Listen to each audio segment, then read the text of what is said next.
نحمده ونصلي على رسوله الكريم اما بعد فاعوذ بالله من الشیطان الرجیم بسم اللہ الرحمن الرحیم مل کے بڑی الصلاۃ والسلام علیک یا سیدی یا رسول اللہ وعلی آلک واصحابک یا سیدی یا حبیب اللہ۔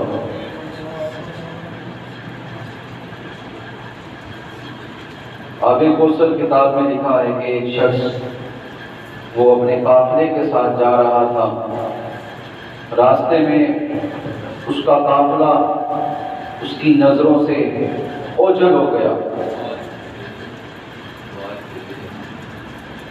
تو ریکارڈ کر دیں۔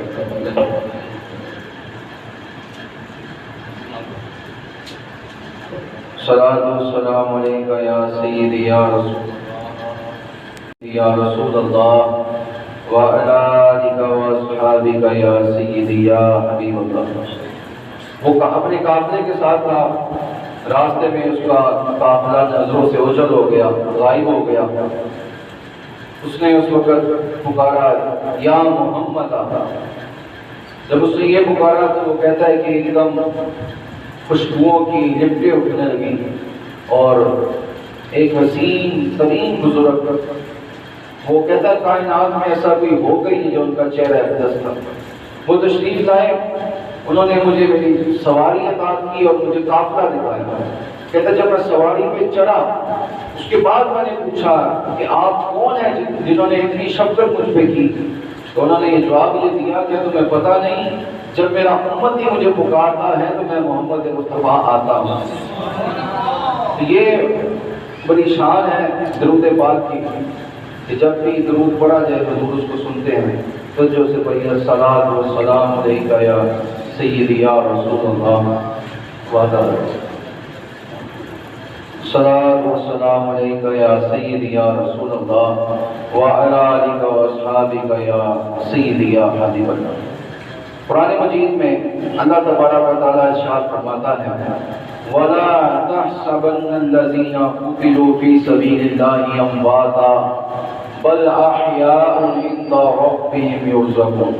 رب فرماتا ہے کہ جو لوگ اللہ کی راہ میں مارے جائیں ان کو مردہ مت کہو، بلکہ وہ زندہ ہے اور ایسے زندہ ہے کہ رب کے ہاں سے روزی پاتے ہیں، ایسے زندہ ہے۔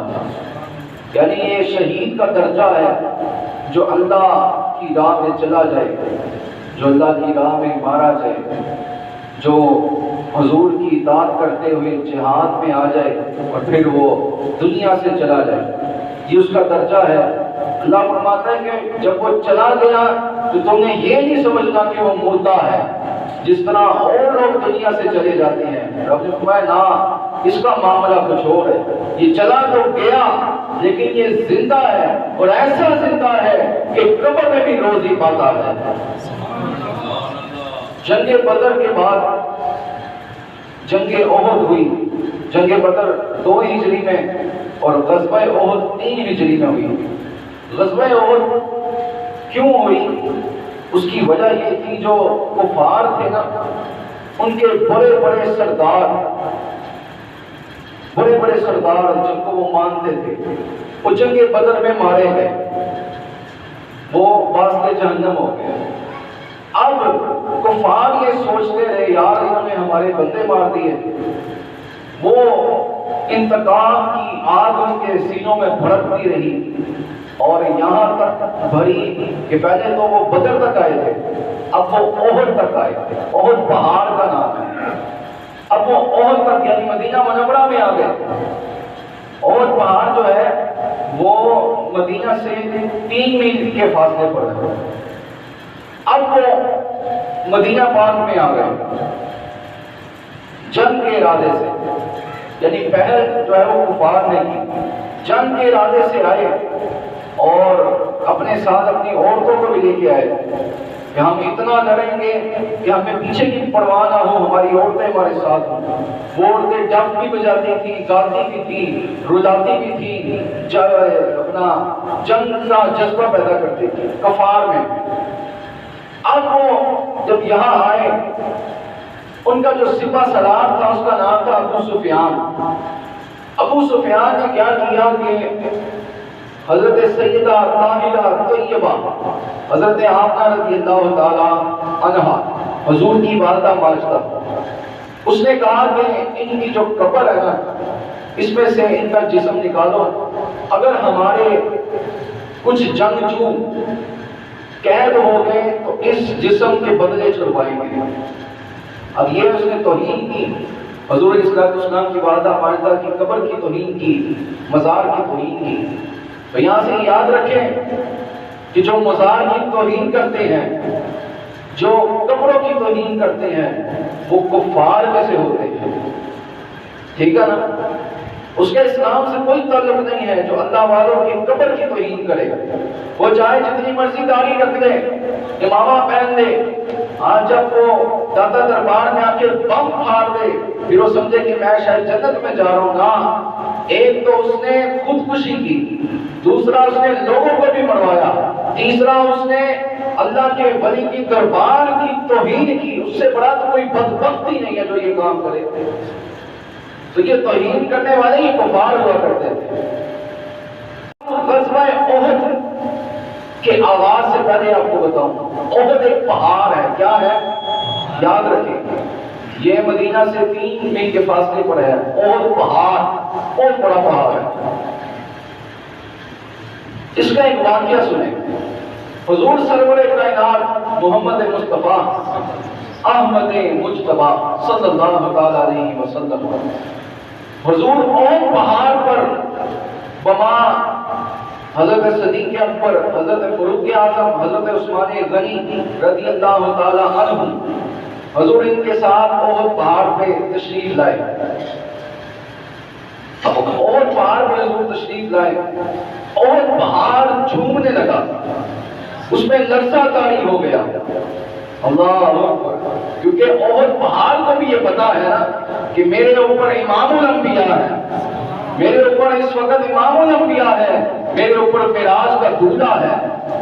اعلیٰ حضرت نے کہا نا کہ سب سے اولا والا ہمارا نبی، سب سے بالا والا ہمارا نبی، اپنے مولا کا پیارا ہمارا نبی، دونوں عالم کا دھولا ہمارا نبی۔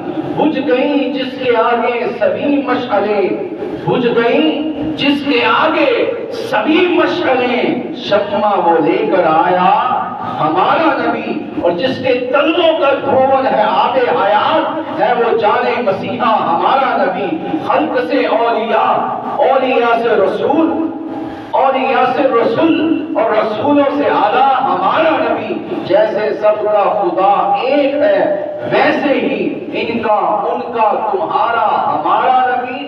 اور کون دیتا ہے دینے کو منہ چاہیے، دینے والا ہے سچا ہمارا نبی، دینے والا ہے سچا ہمارا نبی۔ کرم بدلی رسولوں کی ہوتی رہی، چاند بدلی کا نکلا ہمارا نبی۔ اور ملک کونین میں انبیاء تاجدار، تاجداروں کا آقا ہمارا نبی۔ اور کیا خبر کتنے تارے کھلے چھپ گئے، پر نہ ڈوبے نہ ڈوبا ہمارا نبی۔ سارے اچھوں سے اچھا سمجھیے جسے، ہے اس اچھے سے اچھا ہمارا نبی۔ سارے اونچوں سے اونچا سمجھیے جسے، ہے اس اونچے سے اونچا ہمارا نبی۔ اور انبیاء میں کروں عرض کیوں مالکو، کیا یہ نبی ہے تمہارا ہمارا نبی؟ سبحان اللہ۔ جناب احد پہاڑ کو بھی پتا ہے کہ میرے اوپر امام الانبیاء ہے، حبیب خدا اشرف انبیاء کہ عرش مجیدش بود متقا۔ اس پہاڑ کو پتا ہے کہ میرے اوپر معراج کے دولہا ہے، جھومنے لگا۔ حضور نے فرمایا صدیق و فاروق و عثمان، پتا ہے یہ پہاڑ کیوں جھوم رہا ہے، اس کے پتھر کیوں گر رہے ہیں، اس میں لرزہ کیوں طاری ہے؟ عرض کیا رسول اللہ عالم و رسولہ، حضور آپ جانتے اللہ نے اس پہ لرزہ کیوں اتاری ہے؟ حضور فرمایا وجہ یہ ہے ھذا جبل، جبل کہتے ہیں پہاڑ کو، حضور فرماتے ہیں ھذا جبل وَيُحِبُّنَا وَنُحِبُّهُ، حضور نے فرمایا وجہ یہ ہے کہ یہ پہاڑ مجھ محمد سے محبت کرتا ہے اور میں محمد اس پہاڑ سے محبت کرتا ہوں۔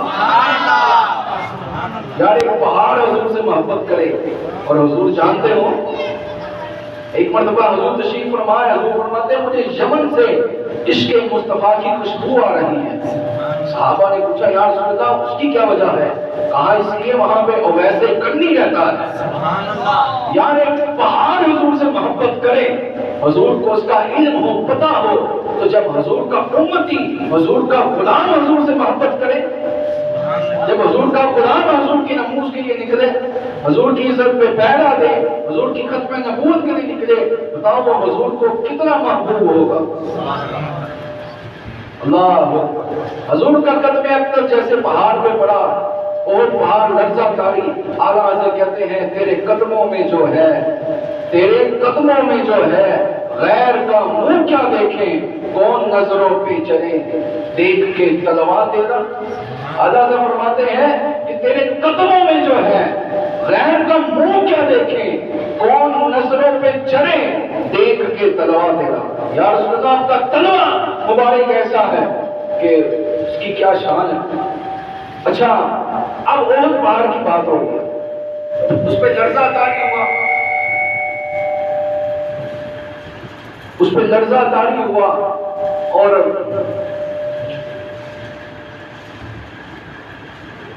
صلاۃ و سلام علیکہ یا سیدی یا رسول اللہ وعلی آلہ صلاۃ و سلام علیکہ یا سیدی یا رسول اللہ وعلی آلہ و اصحابہ یا سیدی یا حبیب اللہ۔ اب غزوہ احد سے پہلے حضور علیہ السلام نے ایک خواب دیکھا تھا، اللہ اکبر، خواب تھا کہ حضور علیہ السلام نے دیکھا کہ ایک گائے ہے اس کو ذبح کیا جا رہا ہے۔ حضور نے دیکھا کہ میرے پاس ایک تلوار ہے جس کے اندر دندانے ہیں۔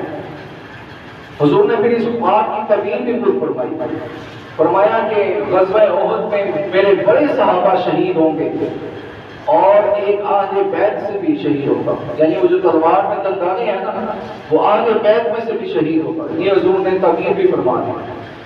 اب غزوہ احد سے پہلے حضور علیہ السلام نے صحابہ کو ایک مشورہ دیا۔ حضور نے فرمایا جب یہ کفار آ جائیں ان سے مدینے کے باہر نہیں لڑنا، مدینے کے اندر لڑنا، ان کو گلیوں میں مارنا ہے۔ جب حضور نے یہ فرمایا تو وہاں پہ عبداللہ بن ابی بھی تھا، وہ چونکہ حضور کو ایمان نہیں لے کر آیا تھا، اس نے کہا یا رسول اللہ ہم باہر بھی لڑیں گے، مدینے سے باہر بھی لڑیں گے۔ حضور نے توجہ نہیں دی اس کی بات پہ۔ پھر صحابہ نے عرض کی یا رسول اللہ اس طرح تو وہ سمجھے کہ یہ بزدل ہے کہ مدینے کے اندر لڑ رہے ہیں، حضور حکم کریں ہم مدینے کے باہر بھی لڑیں گے۔ حضور نے فرمایا اگر تمہارا یہ جذبہ ایمان اور شوق شہادت ہے تو تم پھر مدینے کے باہر بھی لڑنا۔ اب عبداللہ بن ابی کی بات ہوئی تھی اور صحابہ کی بات بھی ہوئی تھی، لیکن مانی حضور نے صحابہ کی۔ اب جب قافلہ چلا عبداللہ بن ابی کو پتا چلا کہ جناب میری بات بھی ہوئی تھی، صحابہ کی ہوئی تھی۔ عبداللہ بن ابی 300 بندوں کو لے کے آیا حضور کے ساتھ چلنے کے لیے۔ اس کو یہ پتا چلا کہ میری بات بھی ہوئی تھی، صحابہ کی بھی ہوئی تھی، لیکن حضور نے میری نہیں مانی، صحابہ کی مانی ہے، تو وہ اپنے 300 بندوں کو لے کے واپس چلا گیا۔ بات یہ ہے جو ایمان نہیں لے کر آیا، جو حضور پہ ایمان لے کر نہیں آیا، پھر وہ کیسے یہ ایک سوچ سکتا ہے کہ حضور اس کی طرف توجہ کریں۔ حضور نے صحابہ کی وہی بات مانی جو عبداللہ بن ابی نے کری تھی، تو بات ایمان کی ہے۔ آج لوگ ہندو کی ویڈیو دیکھتے ہیں جناب، لمبے لمبے وال، ٹھیک ہے، برے حال، اور وہ حضور کی تعریف بیان کر رہا ہے، کہتے ہیں دیکھو کیا تعریف بیان کر رہا ہے۔ میں نے کہا حضور سے اس کو محبت تھی، بتا پھر اس نے حضور کا کلمہ کیوں نہیں پڑھا، وہ دائرہ اسلام میں داخل کیوں نہیں ہوا؟ محبت کا تقاضا ہی یہ ہے کہ وہ جس سے محبت ہوتی ہے وہ اس کی پیروی کرتا ہے، اس کے نقشے قدم پر چلتا ہے۔ اب اس ہندو کو محبت تھی حضور سے اور کہتے ہیں جناب بڑی محبت تھی، کیا بات ہے اس کی، جناب مجمع میں اس نے بلا دیا ساروں کو۔ میں نے کہا اس حضور سے محبت تھی تو اس نے حضور کا کلمہ کیوں نہیں پڑھا، یہ بتاؤ۔ محبت تو کہتے ہی اس کو ہے. آپ نے دیکھا جس طرح نمک پانی میں گھل جاتا ہے، محبت بھی اسی چیز کا نام ہے کہ وہ جو محب ہے وہ محبوب کی اداؤں میں گھل جاتا ہے، اسی کو محبت کہتے ہیں. اب عبداللہ بن ابی اپنے لشکر کو لے کے واپس چلا گیا، حضور آگے تشریف لے. اب کفار جو ہے ان کے پاس 3000 اونٹ تھے اور 200 گھوڑ سوار تھے ان کے پاس، اور زرائیں بھی بڑی تھی ان کے پاس. انہوں نے جب حملہ کرنا شروع کیا مسلمانوں پہ، حضور علیہ السلام نے یہاں سے ابو دجانہ کو تلوار عطا کی. حضرت ابو دجانہ رضی اللہ تعالیٰ عنہ.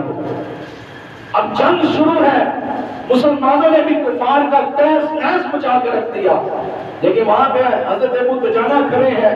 حضور نے یوں تلوار اٹھائی اور حضور نے فرمایا میں یأخذ ھذا السیف بحقہ. حضور نے فرمایا کون ہے جو اس تلوار کا حق ادا کرے، کون ہے جو اس تلوار کا حق ادا کرے. آج لوگ حضور کے اخلاق پہ بات کرتے ہیں، کہتے ہیں رحمت للعالمین پر بات کرو، حضور کے اخلاق پہ بات کرو. میں نے کہا ضرور کرو، لیکن یہ بھی بیان کرو حضور کے اخلاق میں یہ بھی ہے کہ جب کفر سامنے کھڑا ہو تو محمد مصطفیٰ نے خود تلوار اٹھا کے ہوا میں یوں کی ہے. حضور نے خود بتایا ہے کہ تلوار پکڑ کے کفار کے ساتھ لڑنا ہے. حضور نے فرمایا کون ہے میں یأخذ ھذا السیف بحقہ. حضور نے فرمایا کون ہے جو اس تلوار کا حق ادا کر سکے. حضرت ابو دجانہ رضی اللہ تعالیٰ عنہ آپ نے عرض کی حضور اس کا کیا حق ہے اس تلوار کا، کیونکہ وہ تلوار حضور کی تھی نا. عرض کی حضور اس کا کیا حق ہے. حضور نے فرمایا اس کا حق یہ ہے کہ اس سے اتنا لڑا جائے، کفار کو اتنا کاٹا جائے کہ اس تلوار کے دندانے بھی ٹیڑھے ہو جائیں. عرض کی حضور پھر یہ تلوار مجھے دے. تلوار ہاتھ میں پکڑی حضرت ابو دجانہ نے اور ماتھے پر لال رومال باندھا. لال رومال جب حضرت ابو دجانہ باندھ لیتے تو کفار کو پتا ہوتا کہ ہماری اب خیر کوئی نہیں ہے. آپ نے لال رومال باندھ کر تلوار ہاتھ میں پکڑ کر حضرت ابو دجانہ یوں چلے. جب آپ یوں چلے تو حضور نے فرمایا ابو دجانہ اس طرح چلنا رب کو سخت ناپسند ہے. اس طرح غرور سے چلنا، تکبر سے چلنا، اطلاع کے چلنا، فخر سے چلنا. لیکن اسلام کا مزاج بدل بھی جاتا ہے نا. حضور نے فرمایا لیکن ابو دجانہ سنو، اللہ کے محبوب کی عزت کے لیے اس طرح چلنا رب کو شدید پسند ہے. تو دیکھیں نا لوگ کہتے ہیں کہ اسلام نرمی کا درس دیتا ہے. جناب ادھر تو غرور بھی جائز ہو جاتا ہے، ادھر تو تکبر بھی جائز ہو جاتا ہے جب بات حضور کی عزت کیا جائے. حضرت ابو دجانہ جس صف میں گھس گئے وہاں پہ کفار کو کاٹ کے رکھ دیا، ان کو گاجر مولیوں کی طرح اڑایا. کہتے ہیں روایت میں لکھا ہے ابو دجانہ جس صف میں جاتے وہاں پہ گردنیں یوں اوپر اچھلتی. اللہ اکبر، یہ ابو دجانہ کا جذبہ تھا، شوق شہادت تھا. اور پھر جب حضور پہ تیروں کی بچھاڑ ہوئی اس وقت ابو دجانہ نے جنگ چھوڑ کے حضور کے آگے کھڑے ہو کے سارے تیر اپنے جسم پر کھائے. اس کو کہتے ہیں ناموس رسالت پہ پہرا جو حضرت ابو دجانہ نے دیا. بات تو ہونا ابو دجانہ والی، بات ابو دجانہ والی ہو. آج جناب ٹی ویوں پہ بیٹھ کے حضور کے بارے میں بات کرتے ہیں، حضور کے اخلاق میں بیان کرتے ہیں. میں نے کہا ضرور کرو، لیکن حضور کی تلوار کے بارے میں بتاؤ. یہ بھی بتاؤ غزوہ احد میں کیا ہوا، غزوہ بدر میں کیا ہوا، حضور کی عزت میں کن کن صحابیوں نے پہرا دیا، یہ تو بتاؤ. جناب تم صرف بات ہی یہ کرتے ہو کہ بس ٹھیک ہے. اور یہ یاد رکھیں جب تلوار ابو دجانہ کے ہاتھ میں ہو تو پھر کفار کا حشر دیکھیں آپ کیا ہوتا ہے. تو جب تلوار کسی کتے بلے کے ہاتھ میں ہو، وہ چاہے حاکم بن جائے، کرسی پہ بیٹھا ہو، بڑی سیٹ پہ بیٹھا ہو، لیکن اس کے ہاتھ میں تلوار ہے تو وہ کچھ بھی نہیں کر سکتا، کیونکہ اس میں جذبہ ایمان ہی نہیں ہے، اس میں شوق شہادت ہی نہیں ہے، اس میں ایمان کی وہ حلاوت ہی نہیں ہے جو صحابہ میں تھی، اولیاء میں تھی، جو مومنین سچے مومنوں میں تھی. یہ جناب حضرت امیر حمزہ رضی اللہ تعالیٰ عنہ جلیل القدر صحابی، حضور کے چچا، آپ کے کارنامے ایسے ہیں کہ ان کو سنہری حروفوں سے بھی لکھا جائے، سنہری حروف ان کے ہوں تب بھی ان حروف کی قیمت ادا نہیں ہو سکتی. آپ نے بھی کفار کے ساتھ جنگ کی غزوہ احد میں بڑے کفار کاٹ کے رکھ دیے، لیکن وہاں پہ واشی نام کا بندہ، جب حضرت امیر حمزہ آپ کا پاؤں پھسلا نا تو آپ زمین پر آئے تو واشی نے نیزہ مارا جو آپ کی ناک کے نیچے لگا۔ کہتے ہیں جب وہ روایت میں لکھا جب نیچے تشریف لائے آپ کی ناک سے خون کا فوارہ نکلا، اس وقت آپ جامع شہادت آپ نے نوش کیا۔ اب واشی نے کیا کیا؟ واشی نے آپ کا سینہ کاٹا، کلیجہ نکالا، آپ کی آنکھ نکالی، کان کاٹا، ناک کاٹا اور ہندا کے پاس لے گیا جس نے یہ ڈیوٹی لگائی تھی۔ ہندا نے حضرت امیر حمزہ کا کلیجہ چبایا اور پھر آنکھ، ناک، کان کا ہار بنا کر گلے میں ڈالا۔ اب واشی نے اس وقت جو کام کیا وہ تو ٹھیک نہیں تھا حضرت امیر حمزہ کے ساتھ جو کیا۔ اب واشی تائب ہوا، رب کی بارگاہ میں توبہ کی، کلمہ پڑھ کے دار اسلام میں داخل ہو گیا، حضور کی بارگاہ میں حاضر ہوا۔ حضور نے فرمایا کہ تو نے میرے چچا کو قتل کیا اور جو حشر کیا، حضور نے فرمایا اب تو مسلمان ہو کے میں نے تجھے معاف کر دیا، کیونکہ وہ صحابی ہو گئے، پہلے واشی تھا اب حضرت واشی ہو گئے۔ حضور نے فرمایا میں نے تجھے معاف کر دیا لیکن کبھی نظر نہیں آنا مجھے۔ اور حضور علیہ السلام جب حضرت امیر حمزہ کی لاش کے پاس کھڑے تھے، جب دیکھا حضور نے یہ حال کر دیا حضرت امیر حمزہ کا انہوں نے، تو حضور پریشان ہوئے، اتنے میں جبریل امین علیہ السلام نازل ہوئے، عرض کی یا رسول اللہ آپ پریشان ہیں، یہاں پہ تو ان کا نام امیر حمزہ ہے لیکن 7ویں آسمان پہ یہ لکھا ہے کہ امیر حمزہ اللہ کا بھی شیر ہے اور رسول کا بھی شیر ہے۔ سبحان اللہ۔ یہ غازی یہ تیرے پراسرار بندے جنہیں تو نے بخشا ہے ذوق خدائی، دو نیم ان کی ٹھوکر سے صحرا و دریا، سمٹ کے پہاڑ ان کی ہیبت سے لائی، تو عالم سے کرتی ہے بیگانہ دل کو عجب چیز ہے لذت آشنائی، اور شہادت ہے مطلوب و مقصود مومن، نہ مال غنیمت نہ کشور کشائی۔ یہ تو بات ہے جناب شہادت کی جن میں شوق شہادت تھا۔ اب تو جناب وہ کہتے ہیں کہ نہیں یہ تو بیت المقدس بھی ان کا ہو گیا فلسطینیوں کا، وہ مسلمانوں کے ساتھ جو کر رہے ہیں وہ ٹھیک کر رہے ہیں۔ تو میں نے کہا تم کس منہ سے اپنے آپ کو مسلمان کہتے ہو؟ ہاں جی، پھر کہتے ہو کہ ہم جانتے ہیں، مولویوں کو کیا پتا ہے، ہمیں پتا ہے دین کا۔ حضور نے فرمایا علماء ورثۃ الانبیاء، کہ علماء تو نبیوں کے وارث ہیں۔ حضور نے فرمایا پتا تو ان کو ہے، حق راستہ تو رب نے ان کو دکھایا ہے، تم کہاں کی بات کرتے ہو؟ اور یہ وجہ یہی ہے کہ جب عوام نے علماء کی صحبت کو چھوڑا، عوام نے کہا کہ ٹھیک ہے ہم فیس بک سے جناب فتوے ڈھونڈ لیں گے، ہم جناب یوٹیوب سے ڈھونڈ لیں گے، ہم جناب لبرل ذہن رکھنے والے، جب اس طرح کے لوگ آئے تو پھر علماء کی صحبت سے لوگ دور ہوئے، جب دور ہوئے تو پھر عذاب بھی نازل ہوئے۔ ہاں جی، آج نے ان کی پناہ، آج مدد مانگ ان سے، پھر نہ مانیں گے قیامت میں دربان ہے۔ آج موقع ہے، آج ہماری سانس چل رہی ہے، جب تک چل رہی ہے ہم رسول اللہ کے غلاموں کے پیچھے چلے ہیں، جو ہمیں سیدھا راستہ دکھائیں، جو ہمیں مدینے کی گلی دکھائیں۔ کیا پوچھتے ہو ہم سے مدینے میں کیا ملا؟ اللہ کے کرم سے در مصطفیٰ ملا، اور جس کو شعور عشق حبیب خدا ملا، دونوں جہاں کے راز سے وہ آشنا ملا۔ حضرت حنظلہ رضی اللہ تعالیٰ عنہ، آپ کی رات کو شادی ہوئی، صبح غزوہ احد کا حکم ہوا، شادی کے بعد جو غسل کرتے ہیں نا وہ بھی نہیں کیا ہوا تھا، اور آپ جنگ میں حاضر ہوئے، اور ابو سفیان جو سپاہ سالار تھا اس کے گھوڑے میں ایسا نیزہ مارا کہ وہ گھوڑا سمیت ابو سفیان زمین پر آیا، پھر آپ نے تینوں کی بچھاڑ کی گئی۔ اس وقت آپ نے جامع شہادت نوش کیا اور کہتے ہیں صحابہ یا رسول اللہ حنظلہ کی لاش نہیں مل رہی۔ حضور نے فرمایا، حضور نے یوں آسمانوں کی طرف دیکھا، حضور نے فرمایا بات یہ ہے کہ حنظلہ جس کی رات کو نئی نئی شادی ہوئی تھی، صبح جب الجہاد کا حکم ہوا وہ حاضر ہوا، چونکہ اس نے غسل بھی نہیں کیا ہوا تھا۔